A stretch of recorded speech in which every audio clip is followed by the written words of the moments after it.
오늘은 수요에 대한 이야기를 해볼게요. 아파트의 수요는 누가 있을까요? 다주택자, 무주택자, 1주택자가 있습니다. 수요라는 의미는 정말 이 집을 살 사람을 말합니다. 구매력 있는 사람을 수요로 봐야 됩니다. 무주택자 중에서는 절대로 집을 사지 않는 사람이 있습니다.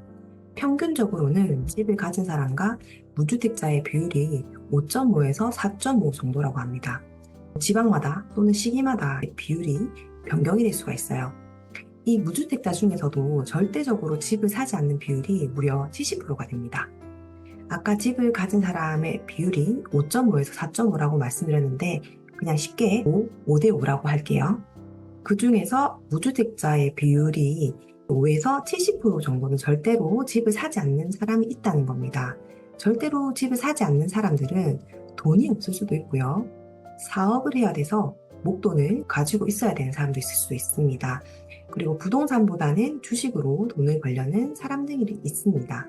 내가 집을 관심을 가지고 부동산은 싸면 산다라는 그런 생각으로 이분들은 생각 못할 수도 있는데 조금은 객관적으로 정말로 집을 사지 않는 사람들이 있다는 것을 알고 이 사람들은 수요에서 제외를 시켜야 됩니다.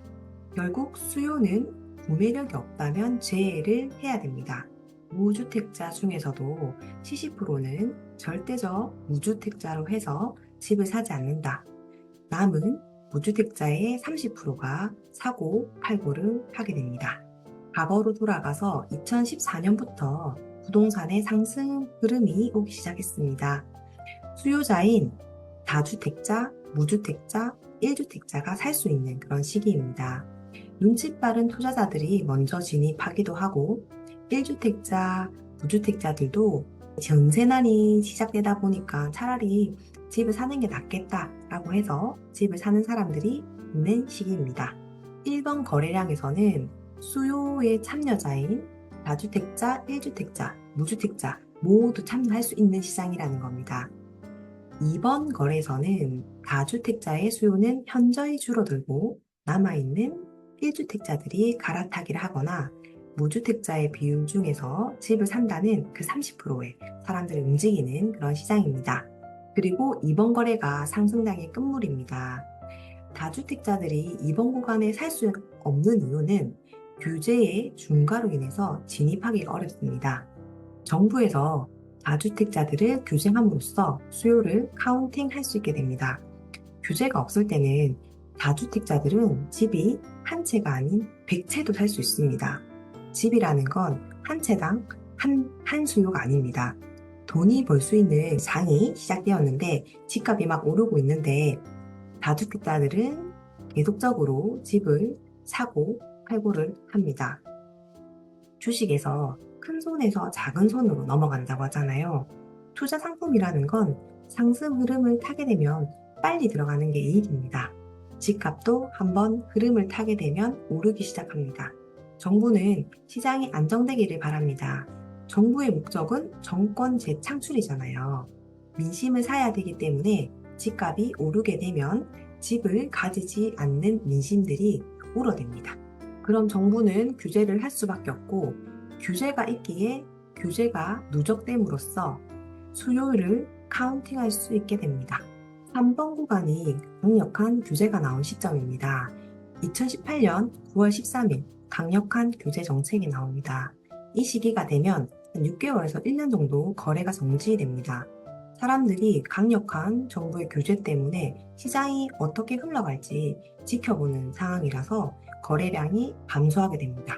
규제가 계속적으로 누적되고 정체 기간이 거치면서 이번 거래인 무주택자들이 앞전에 상승을 봐왔기 때문에 한 건, 두 건 거래됨에 따라서 강력한 규제 이후에도 집값이 오르는 줄 알고 마지막인 상승장에 폭등장이 오게 됩니다.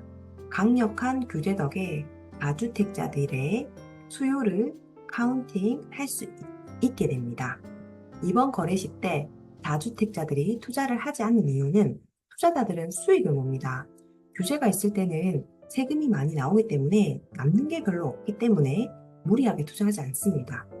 늘 규제만 있지 않는 것을 알기에 이번 거래 때는 매도를 시작하고 규제가 없을 때 투자 타이밍을 기다립니다. 투자자는 완화가 올 거라는 것도 압니다. 전세와 매매 가격 차이가 적어질 때 투자금 대비 얼마나 수익을 낼 수 있느냐를 봅니다. 현재는 투자금도 많이 들고 아직 세금에 관련 규제를 다 풀지 않았기 때문에 다주택자들이 들어가기는 어려운 시장입니다. 그래서 이번 거래 때 남은 무주택자와 1주택자들이 매수 행위로 인해서 폭등장이 오게 되고 폭등 다음에는 하락을 하게 됩니다. 이제는 살 사람이 거의 다 산 겁니다. 시장에는 늘 규제, 완화가 있습니다. 아직은 완화가 시작되지 않았어요. 하락장에는 모든 규제가 다 풀리고 혜택이 주어집니다. 오늘은 수요에 대해서 말해보았어요. 결론은 수요는 진짜 살 수 있는 사람은 수요라고 하고 큰 손에서 작은 손으로 다주택자에서 무주택자로 끝난다는 것을 기억하고 현재는 누가 사는 구간인지를 생각해 보시길 바랍니다.